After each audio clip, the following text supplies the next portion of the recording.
Cristo resucitado, a todos, bienvenidos a esta nueva experiencia de diálogo acerca de la antropología filosófica.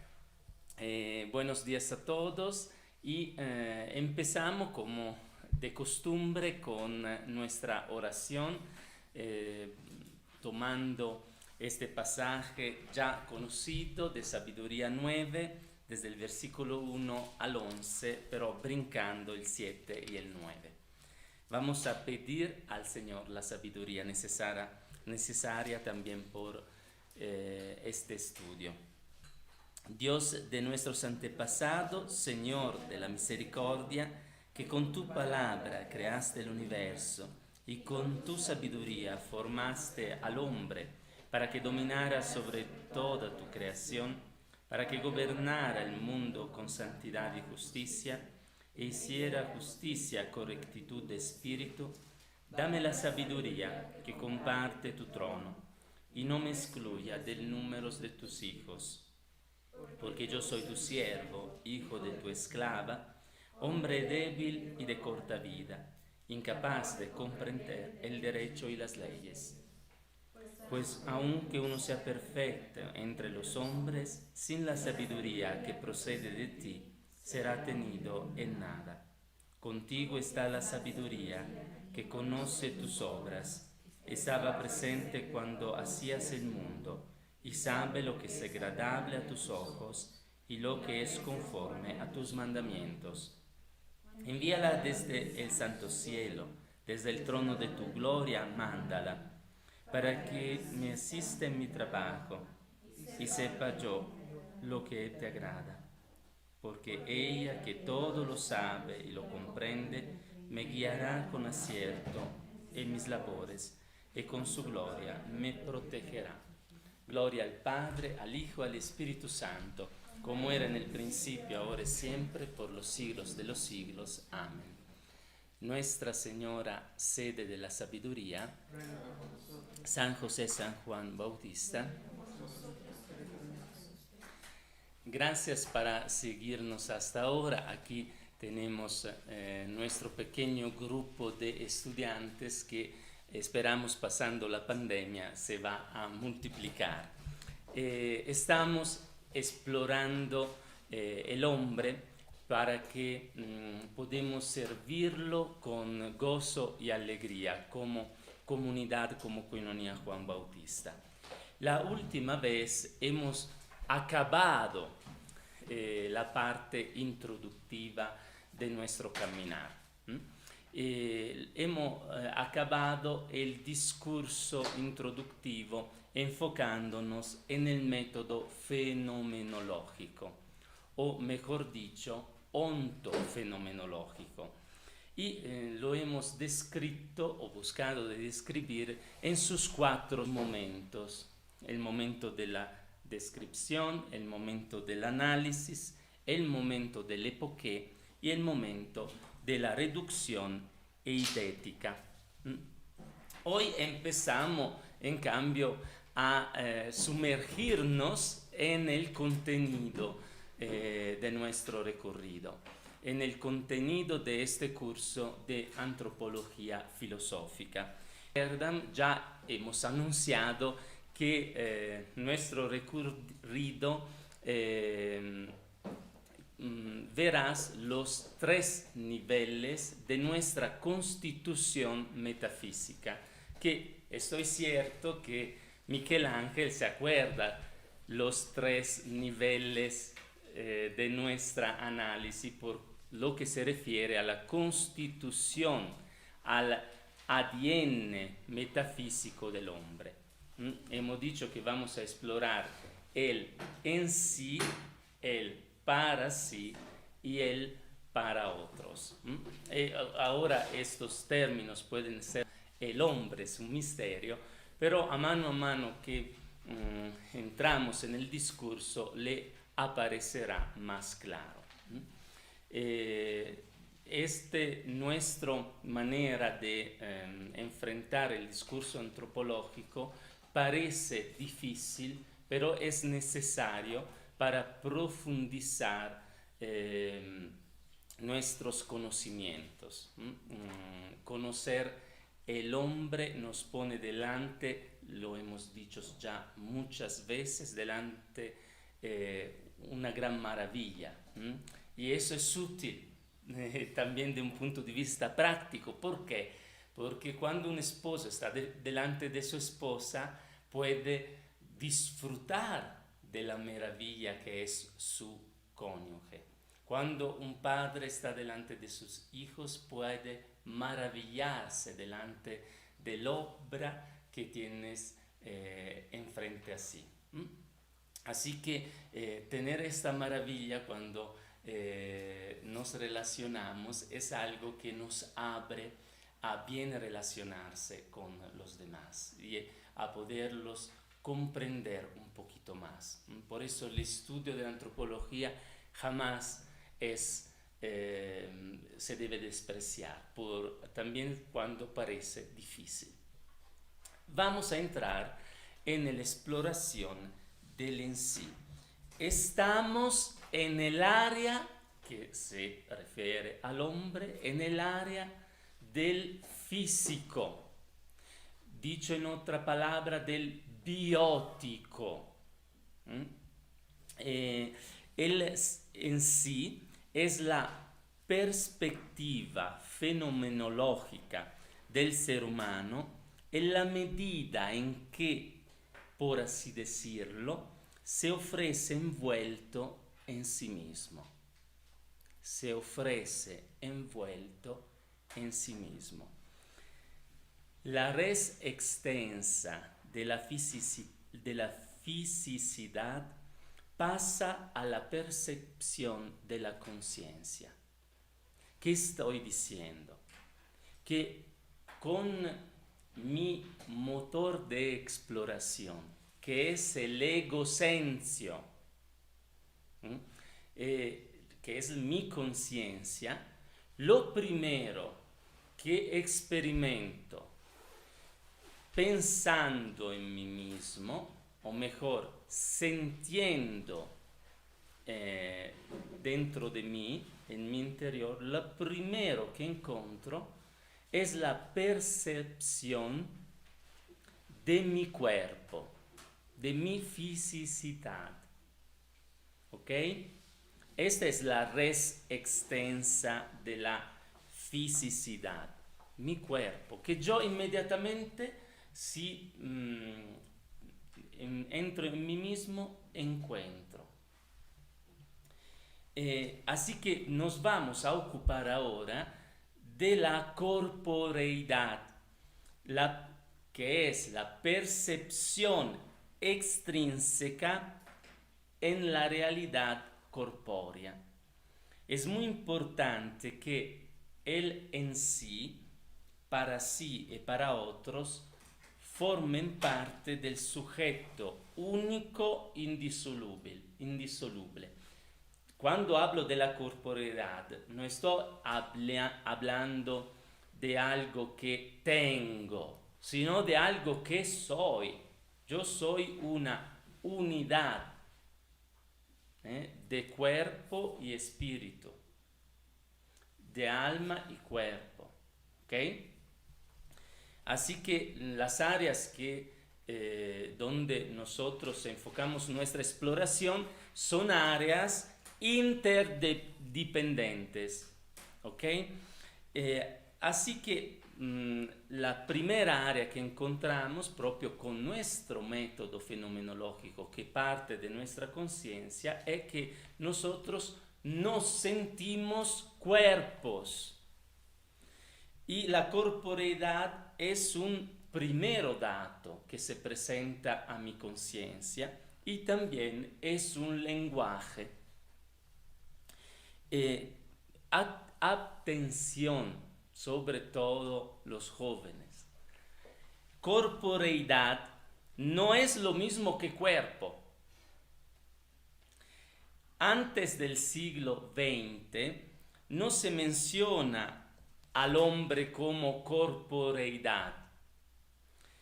En términos de análisis metafísico, los datos de sentirse como un cuerpo vivo, cómo entran a hacer parte de la reflexión solo en la edad contemporánea.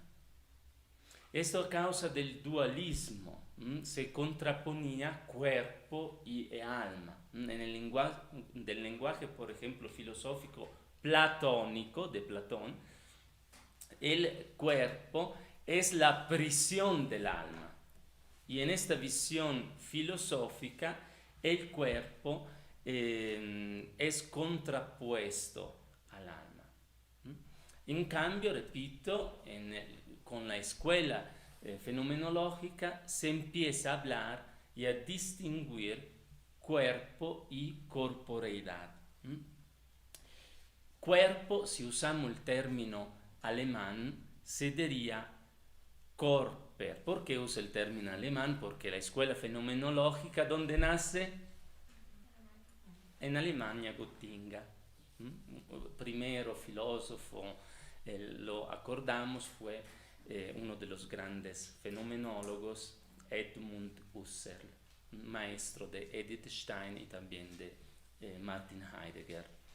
Decía, cuerpo es Körper en alemán. Me gustaría tener un pizarrón que todavía no hemos comprado. Ojalá el Señor no nos los conceda. Körper es decir cuerpo en alemán. En alemán hay dos términos por cuerpo. Körper, que se refiere a la realidad física objetiva, la res extendida, lo que es cuantificable, lo que que no permanece después la muerte. Esto es el Körper, el cuerpo. Hay otra palabra para indicar cuerpo en alemán que es Leib. Leib, escrito Leib. Que en español vamos a trasladar con corporeidad, que se refiere al sentimiento del propio cuerpo. Es también, por ejemplo, sentirse enfermo. Es la sensación de ser un cuerpo. Así que Leib es el sentimiento de mi cuerpo. Ustedes ya entienden que son dos niveles ontofenomenológicos. ¿Quería pedir algo? ¿Tú?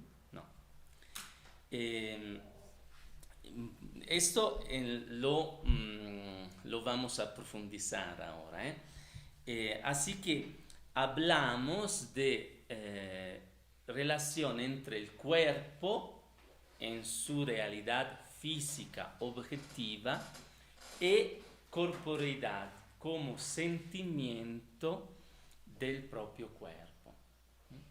Por ejemplo, un gran antropólogo italiano, Vittorio Possenti, dice, ofreciendo un muy buen material a los teólogos, que exactamente lo que permanece después la muerte es el sentimiento del propio cuerpo. De hecho, eso es una observación que hago. De hecho, nuestra alma se va en paraíso, pero en una cierta forma podemos decir que permanece atada al propio cuerpo, que resurgirá en el último día. Por esta anche atatura al propio cuerpo, que es el sentimiento de nuestro ser cuerpo, podemos decir que cuando vamos, por ejemplo, a orar en una tumba al cementerio, tiene su significado. ¿Por qué? Porque efectivamente donde está descansando el cuerpo de una persona es un lugar que en una cierta forma permanece atado al alma del del ser querido que está en el paraíso, del santo. Por eso tiene un significado orar en la tumba, por ejemplo, de los apóstoles, como nuestra tradición nos enseña.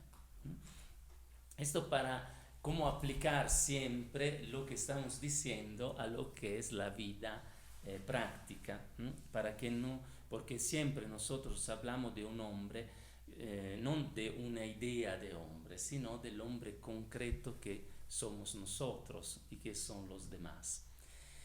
Los animales no tienen el cuerpo, pero no el sentimiento de ser cuerpo. Ellos no saben que son cuerpos, sienten el dolor cuando tú los maltratas, y no debemos maltratar claramente los animales, pero no, ellos no saben de ser cuerpo. Solo el hombre, por su excelencia constitutiva, por su egocentrio, sabe de ser cuerpo. Así que no quiero que ustedes digan tengo un cuerpo. No, yo soy mi cuerpo. Me siento un cuerpo. El cuerpo es algo que te pertenece y jamás puede dividir de tu cuerpo. Así que hay un pasaje entre el cuerpo objetivado, que es la realidad física, y el cuerpo subjetivado, que es la corporeidad. Ustedes así empiezan a jugar con estos términos: objetivado, subjetivado. La corporeidad como sentimiento de mi propio ser pasa por el eje de mi conciencia. Yo me siento cuerpo porque soy mi conciencia.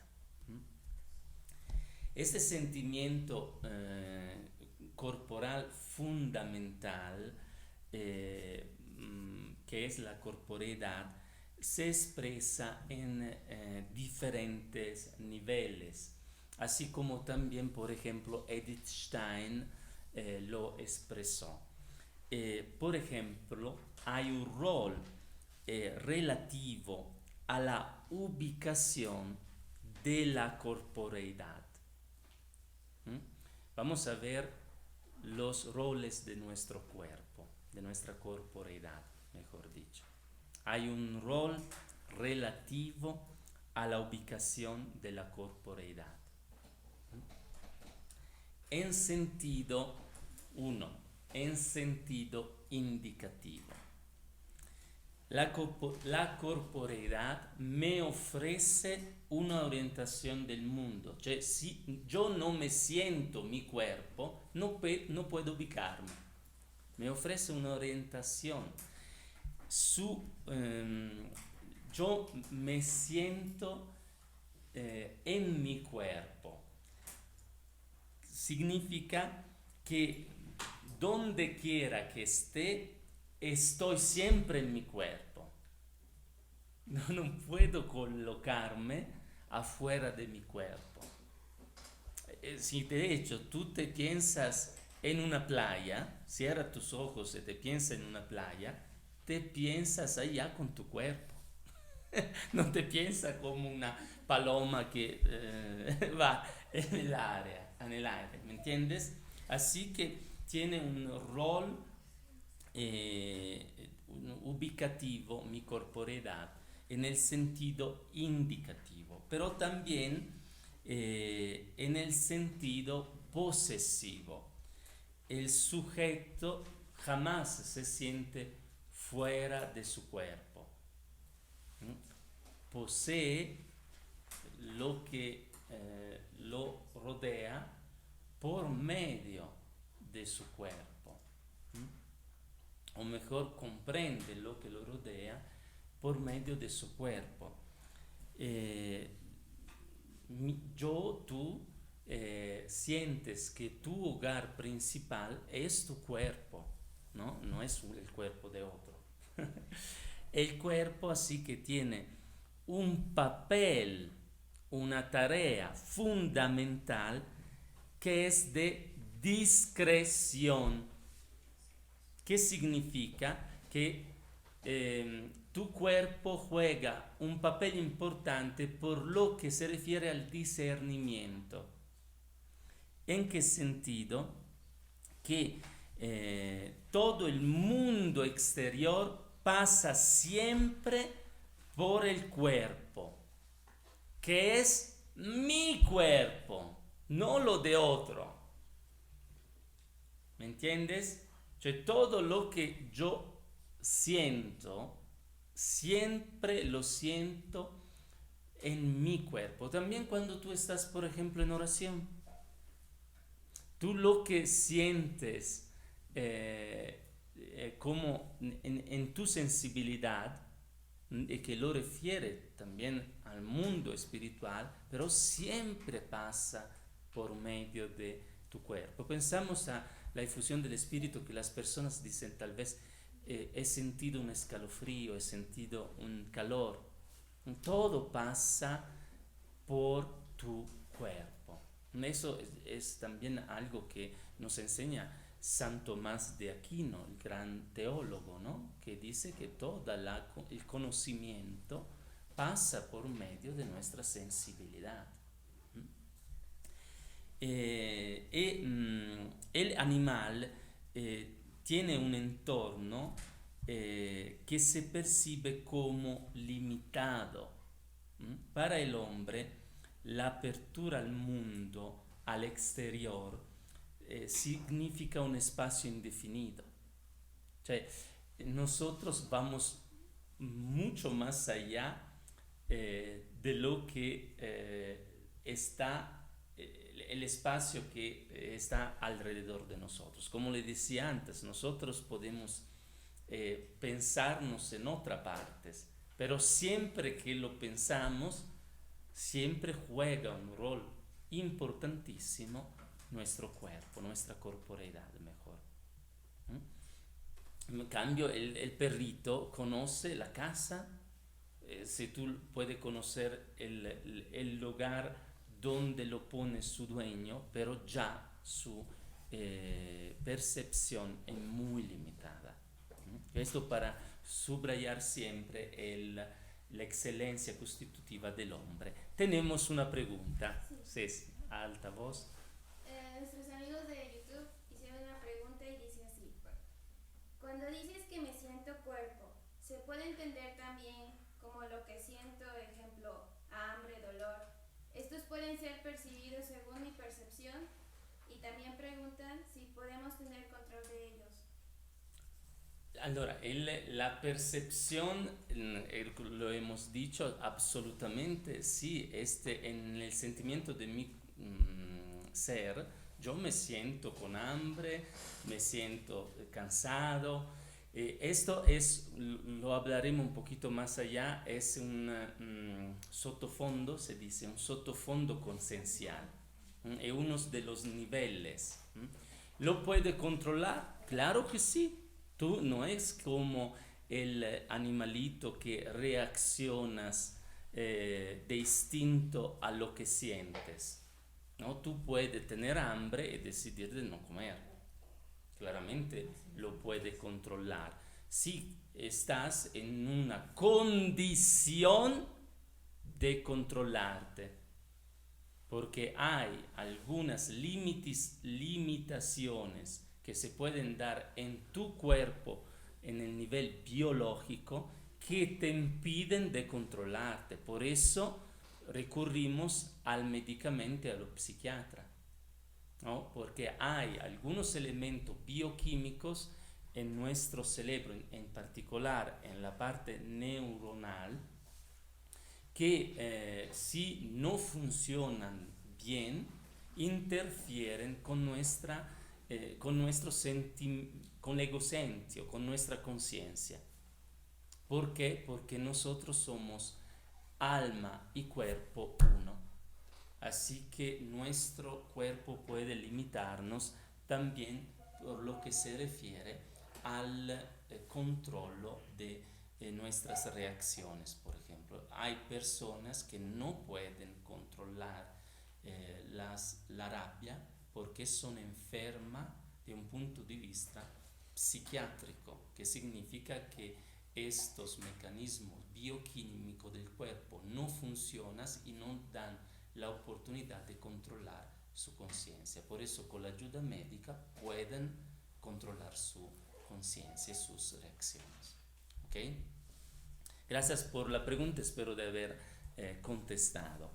El animal, proprio referiéndome también a la pregunta, vive necesariamente en un nivel inmediato de reactividad y operaciones. El hombre tiene tal estructura que desde la percepción somática lo conduce a una apertura al mundo que es, repito, indefinita. Significa que es el hombre que la puede definir. Siempre hay el ejemplo, ¿no? Que si tú pones al perrito el bistec, el perrito con hambre y que siente el hambre, pero no la siente como el hombre. Siente el hambre y reacciona distinto a este sentimiento. El sentimiento al cual nosotros hacemos referencia es un sentimiento que habla de la excelencia metafísica del hombre, que es de hecho se podría decir un sentimiento espiritual, porque permite al hombre no solo de percibir el hambre, sino de reaccionar según lo que quiere el hombre. Así que ve el bistec y no puede decidir de no comerlo. ¿Por qué? Porque sus reacciones al mundo exterior son indefinidas, significa que son múltiples, y puede reaccionar según los fines, por ejemplo, que se propone. ¿Okay? Así que la estructura también biótica del hombre tiene en sí misma algo que lo ata a esta dimensión metafísica, que significa que va más allá de la reacción mecánica o de la reacción atada simplemente a las cuestiones bioquímicas. Sí, el hombre claramente no está enfermo, ¿no? Porque, repito, pueden ser enfermedades que te impiden de controlar, por ejemplo, tu voluntad. Pero ahí somos en el área del patológico, de la enfermedad. Esto claramente es el hecho que nosotros podemos reaccionar a nuestro entorno en manera indefinida, nos permite también de transformar nuestro entorno como nosotros queremos. Por eso el hombre, por medio de su cuerpo, también transforma las cosas que encuentra, no las deja así como son. Los animales, por el hecho de no poder reaccionar en forma diferente a lo que le dona la natura, no pueden transformar. No hay chimpancé, por cuanto nosotros decimos que son inteligentes, el chimpancé, ¿se dice así? Chimpancé, no modifica su entorno, ¿no? Puede encontrar una bonita cueva y ponerse allá, pero no te construye una casa, o si la construye, la construye siempre igual y pasan siglos y siempre el chimpancé construirá su cueva en la misma manera. Un elefante o un delfino no transforman su entorno porque no tienen esta excelencia metafísica que tiene el hombre. Allora, el rol ubicativo en el sentido indicativo, posesivo y también referencial. La corporeidad dona una referencialidad. Es una vista que es la que te da el cuerpo. Tú ves cómo te da de ver tu cuerpo, ¿ok? Y eso dice límite. De hecho, corporeidad, este sentimiento metafísico, dice a ti mismo que eres limitado. Es la experiencia que tenemos en la vida cotidiana, ¿no? Es coartación, se dice. Tú no has elegido tu cuerpo. Es una gran, en términos antropológicos, es una gran coartación.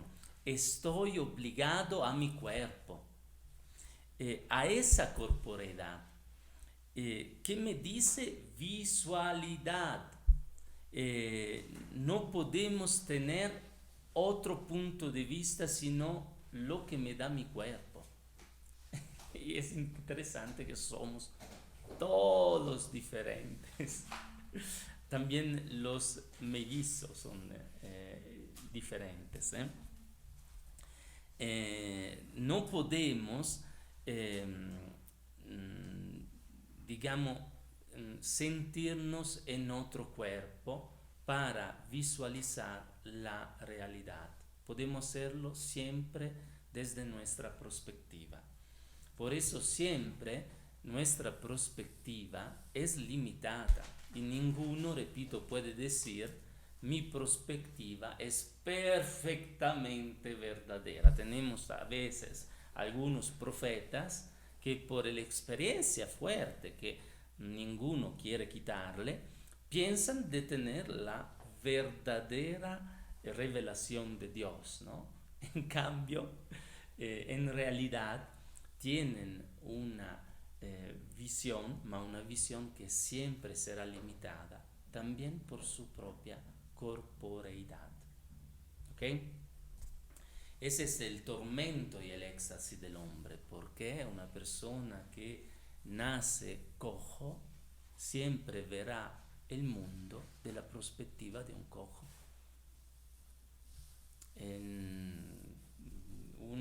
Pensamos a los dramas, ¿no? A los tormentos que vive un hermafrodito, los que nacen con los dos órganos genitales no distintos.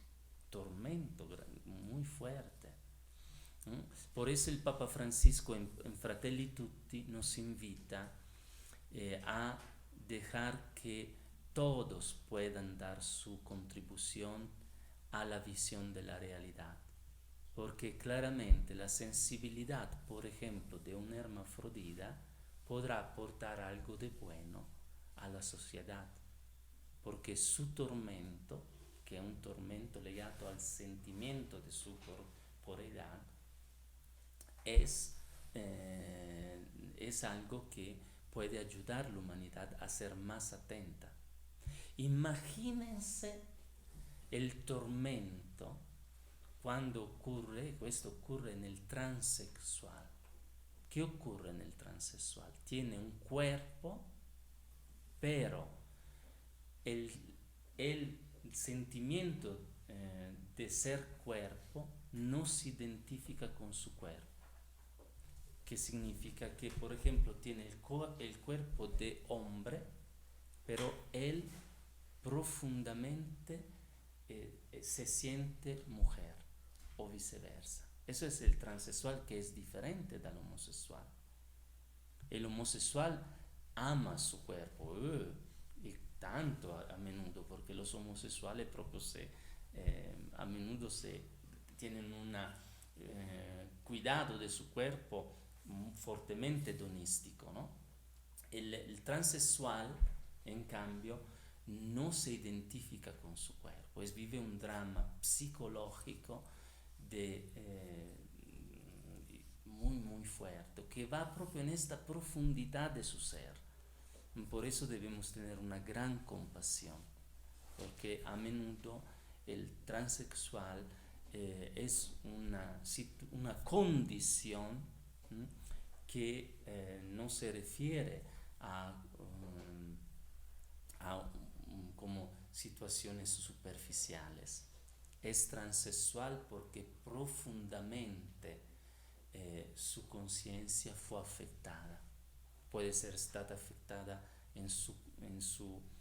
nella gravidanza de su madre, por algunas situaciones hormonales, puede ser afectada por una niñez, me refiero desde 0 a 3 años, con un entorno que lo condicionó muchísimo. Por eso debemos ser muy atentos a estas situaciones donde el sentimiento de corporeidad se encuentra, no se identifica con lo que es el cuerpo en su fisicidad. ¿Okay? Estas son algunas aplicaciones de lo que estamos diciendo.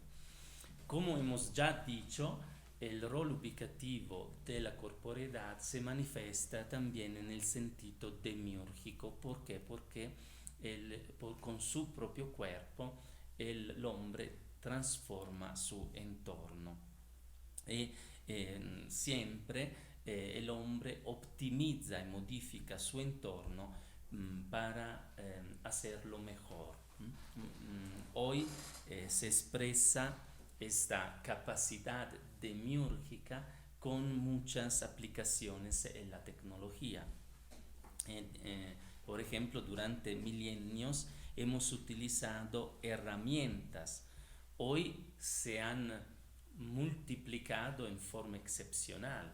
Si tú piensas que por 2000 años las personas no viajaban como hoy podemos viajar.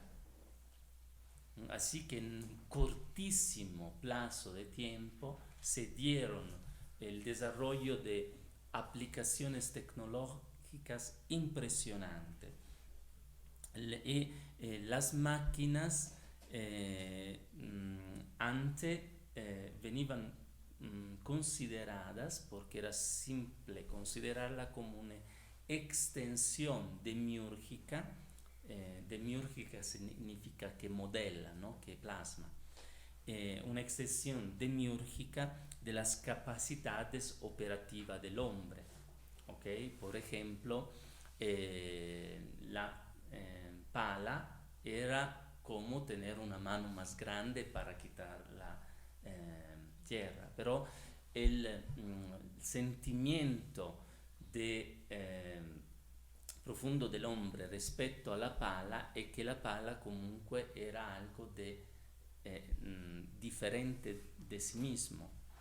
La máquina ya hoy pierde esta situación, cioè esta consideración, y no se ve ya como una extensión del hombre, sino como un sustituto del hombre.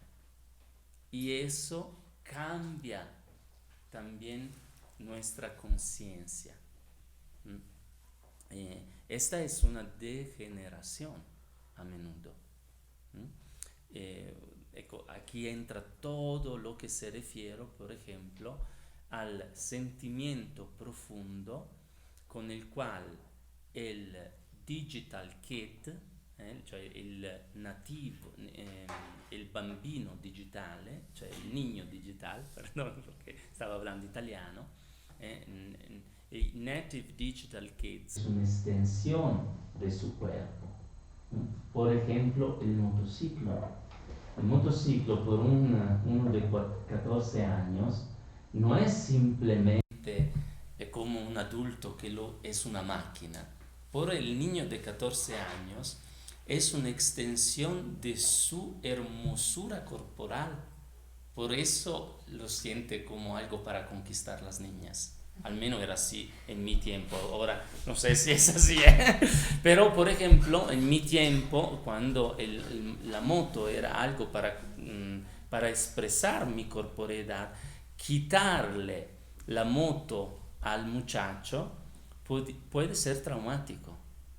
El adulto no puede percibir eso. En cambio hay, por ejemplo, casos en Europa que quitaron la moto del niño de 14 años y él se suicidó, se mató. ¿Por qué? Porque era para él parte de su cuerpo. Si tú a un hombre le cortas un brazo, la persona, su reacción puede ser muy fuerte. Así a un niño, si tú no lo educas, ¿no? Tal vez también a apagar las máquinas que tienes, tú lo estás guiando a una degeneración de lo que puede ser el sentimiento de su corporeidad. No sé si ahora yo estoy haciendo estas observaciones que pero le ayudan para cómo ver las aplicaciones prácticas de los que estamos haciendo. ¿Ok? Por eso sería bien educar los niños, o mejor, que los padres educan los niños a tener la conciencia que el iPhone es un instrumento, que así que se debe dar un horario también para pagarlo. No se debe dar como un juego que el niño desde cuando se despierta hasta medianoche está siempre con el iPhone o el iPad. ¿Por qué? Porque así está bueno. Sí, está bueno, pero tú estás educando su conciencia a considerar este objeto como algo que le pertenece. Y después no puede pretender que dé atención a ti cuando tú por 24 horas lo dejaste con tu celular. Vamos adelante, si no nos vamos a abrir demasiadas paréntesis. Repetimos que estamos explorando el nivel biótico de nuestro ser. Y hemos hecho la distinción entre cuerpo y corporeidad. No son sinónimos ni excluyen al otro. Están presentes juntos. El cuerpo es un elemento objetivado, es decir, objetivo y medible. La corporeidad, que se distingue como Leib, se refiere a la esfera consciente, ontoconsciente, porque el egocensio es sentirme de ser. Es un sentimiento consciente del sujeto, la corporeidad, del propio cuerpo vivo. Por tanto, el sujeto no solo dice tengo un cuerpo, sino que me siento como un cuerpo viviente. Estamos avanzando, como ustedes ven, en el orden del en sí, porque cuando yo me descubro, la primera sentimiento que se refiere a mi ser es el sentimiento de sentirme en mí. Envuelto en mi cuerpo. ¿Okay? Así que si en el día del examen me gustaría hacer un examen, por lo que así le damos un diploma de curso de antropología. Y si te dicen cuál es el primer nivel que tú encuentras analizándote de un punto de vista ontoconsciencial o consciencial, es el área del en sí, el área del sentimiento de mi corporeidad, que está no disyunto sino unido al cuerpo, que es la expresión física de lo que soy. En los primeros momentos de la conciencia del hombre, él se experimenta así como cuerpo. Ustedes se acuerdan que hemos hablado de conciencia ontológica. La corporeidad hace parte de esto sentirme cuerpo. Ese es un sentimiento ontológico. ¿Qué significa nivel biótico físico? Es la realidad que se manifiesta a través de condiciones de sensibilidad. Cioè el cuerpo lo puedo medir, lo puedo observar. Sus epifenómenos son aspectos que yo puedo describir. Yo veo a Yaro y lo veo en una posición situacional, y esta posición situacional se exprime con epifenómenos que yo puedo medir. Cioè, viendo Yaro yo puedo decir, él está al centro de la sala, él está también con las piernas cruzadas, él tiene este color de piel, él pesa 90 kilos, no, menos, y todo eso, ¿ok? Esto es el nivel biótico. Pero en este nivel biótico, de un punto de vista conciencial, me debo referir al sentimiento de mi corporeidad.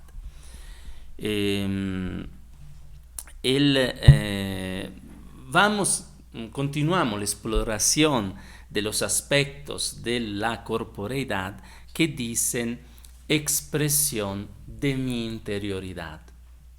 ¿Ok? Si de una parte yo puedo medir el aspecto biótico del cuerpo, de la otra parte mi cuerpo es una declaración de ser. Un cuerpo finito extrínseco que expresa una realidad interior única y irrepetible. En esta dirección, la corporeidad tiene un doble lenguaje para también responder a la pregunta de antes, un doble lenguaje. El lenguaje autrópico y el lenguaje heterótopo. Heterótopo. Espero que la traducción en español la hecha bien, porque son términos filosóficos que no se encuentran en los vocabularios, a menos lo que tengo a disposición yo en mi pobre biblioteca aquí de Tecamachalco. Allora, ¿qué significa el lenguaje de la corporeidad autotrópico? Que significa con referencia con respecto al sujeto. Heterótopo significa comparado con el otro. Para explicar esta última dirección del lenguaje de la corporeidad, piensen al grande filósofo Immanuel Levinas, hebreo, vive el drama de Auschwitz, no él personalmente, su pueblo vive el drama de Auschwitz, y él, en su gran obra Totalidad y Infinito, dice que el hombre se debe dar cuenta que cuando le se presenta otro rostro, ese rostro no puede ser matado. ¿Por qué? Porque más allá del rostro está una declaración del ser que proviene de su interioridad. Y él dirá, no matarás el rostro. Cioè el rostro de una persona declara su ser. No dice simplemente, si yo miro el rostro de Miguel Ángel, su rostro no me está simplemente diciendo que tiene este número de células, grasa. No, estos huesos, no, es una declaración que va más allá de lo que físicamente yo veo. ¿Ok? Y este filósofo fue capaz de expresar este valor heterótropo de la fisicidad del cuerpo. ¿Ok? Perdón. Sí. Entonces, el heterótropo es el verse igual al otro. ¿Perdón? Repite. ¿Puedes repetir lo que significaba heterótropo? Era... Significa que prácticamente tiene un significado tu corporeidad no solo para ti mismo, que sería el significado autotrópico, sino un significado per el otro. Cioè, el otro que mira tu cuerpo, en su conciencia experimenta que no se trata solo de algo de físico, sino que por ese cuerpo del otro tiene un significado para mí.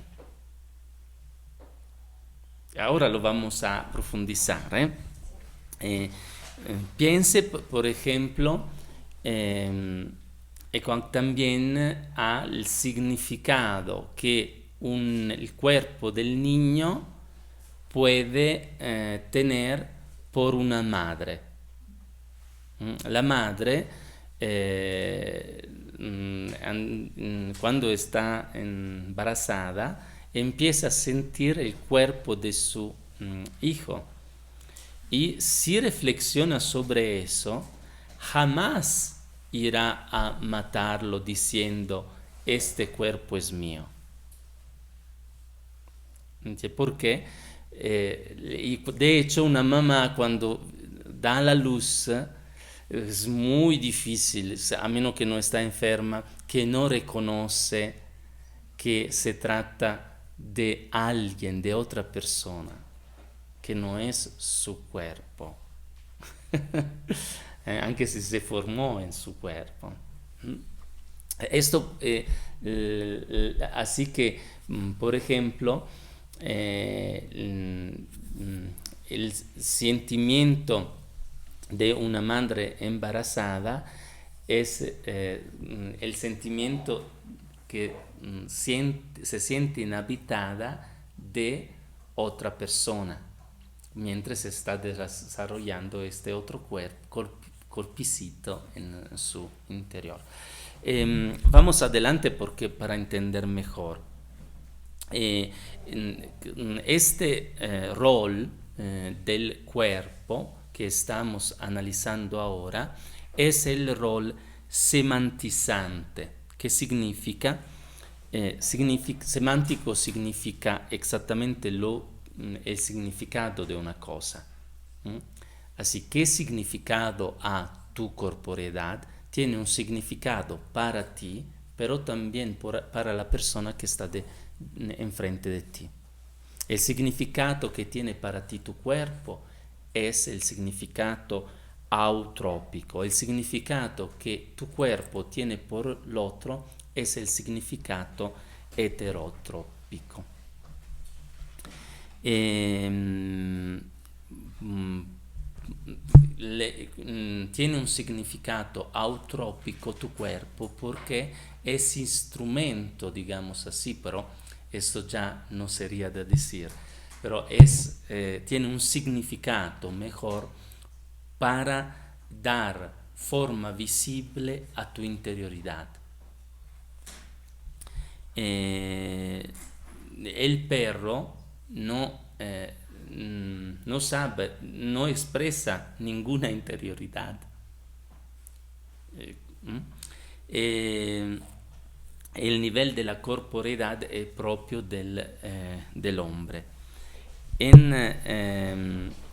la dirección del significado autrópico, yo tengo este fondo autoconsciente, que significa que más o menos a los 12 años, cuando nuestra corporeidad matura y también nuestro cerebro hace un brinco calitativo que ocurre que yo tomo conciencia de mi corporeidad, mucho más de lo que tengo cuando tengo, por ejemplo, 4 o 6 años. Por eso los adolescentes son todos espantados, porque toman conciencia de lo que del crecimiento de su cuerpo, que influencia los datos consensuales. Y en este periodo propio, digamos, de la maturación de la corporalidad, cioè della subconsciencia, que está atada también al cambio neuronal de su cerebro, repito, el joven empieza a ser autónomo, ¿no? Matura su autoconciencia. Y esta autoconciencia le permite de sentirse siempre más su cuerpo. Se identifica con su cuerpo y vive también repito, pequeños dramas en este momento. Esto es el fondo autoconsciente, por el cual se decía antes que yo me siento, por ejemplo, mientras estoy hablando con el mal de espalda, puedo sentirme un poco ya hambriento. Este fondo autoconsciencial, esta fuerte autoconciencia es en la dirección del significado eutrópico del cuerpo, que se refiere al fondo autoconsciente. Como también en la dirección eutrópica yo tengo un fuerte sentido de autosuficiencia, que significa que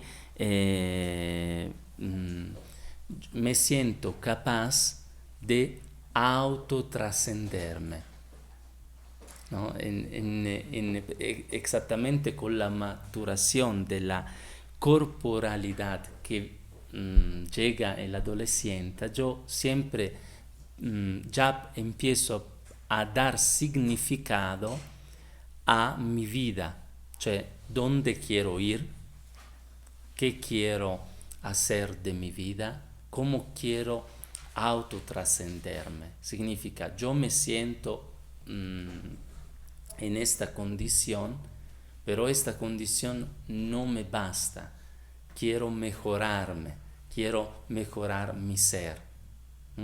Esto es algo que hace parte de mi sentimiento de autosuficiencia, cioè la capacidad que tengo de superarme, de autotrascenderme. Y lo hago siempre con las condiciones que tengo, ¿no?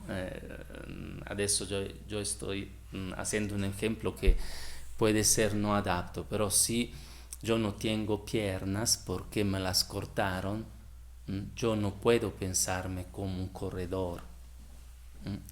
Hoy con las Olimpiadas de las personas diferentemente hábiles se puede también volverse un corredor sin piernas, pero para entender que mi condición es la que me permite también de autotrascenderme, ¿ok? Así que nel significato eutrópico de mi corporeidad, yo me siento siempre con un cierto fondo autoconsciente y con un sentido de autosuficiencia. También tengo en esta dirección eutrópica un sentido de ambivalencia, que sería el tercer livello del significato eutrópico. E ¿qué significa? Que mientras yo me siento mi cuerpo, Yo me siento armonizado porque veo que mi microcosmo, todo mi cuerpo funciona maravillosamente. ¿Ok? Y yo puedo saber mucho del funcionamiento de mi cuerpo, pero hay mucho más que debemos descubrir también con la ciencia. Esto es la conciencia de la armonía del microcosmo que yo soy con mi cuerpo. Pero también yo soy consciente, si me analizo, de la pobreza de mi cuerpo. El cuerpo, en este sentido, sea un microcosmo excepcional, pero yo me doy cuenta de este microcosmo excepcional cuando el cuerpo ya no me funciona bien y estoy mal. Y allora me doy cuenta de la ambivalencia que tiene mi cuerpo. Puede ser maravilloso de un punto de vista de su funcionamiento, pero puede ser también muy pobre cuando se encuentra delante del límite del mal. ¿Ok? Y así que nosotros normalmente tomamos conciencia de la maravilla que somos cuando estamos mal, cuando ya no tenemos el funcionamiento de nuestro cuerpo. Y este es un tema muy especial que se refiere proprio all'homo patiens, all'uomo paziente, all'uomo che soffre. E repito, tres grandes niveles de el significado autotrópico de nuestra corporeidad. El fondo autoconsciente, el sentido de autosuficiencia, que es esta capacidad de superarse con sus propias condiciones. El tercero, el sentido de ambivalencia. Tenemos un cuerpo maravilloso, pero también pobre. Por el hecho que los veo un poquito estancos a los alumnos presentes, pienso que sea mejor tomar el significado, que ya lo hemos dicho, de la corporeidad en el sentido heterotrópico la próxima vez, cuando continuaremos esta análisis de la corporeidad y también vamos a explorar el gran asunto de la vida, porque, como decías, nosotros nos sentimos cuerpos, pero cuerpos vivientes, y nos preguntaremos acerca proprio del gran tema de la vida, de dónde viene, dónde va, qué origen ha tenido y qué desarrollo ha tenido en los siglos. ¿Ok? Los espero. Gracias por seguir y solo dejo algún espacio a las preguntas si ustedes las tienen. Ecco, aparte los términos que yo lo siento mucho porque no siendo de madre lengua española probablemente estoy haciendo muchos errores, pero ustedes me lo perdonen porque saben que es un diálogo entre amigos. ¿Preguntas? ¿No? Allora ¿sí? No. Allora nos vemos, gracias a los que nos han seguido y que han hecho también preguntas por medio de la chat en vivo. Nos vemos el próximo sábado. Hasta luego.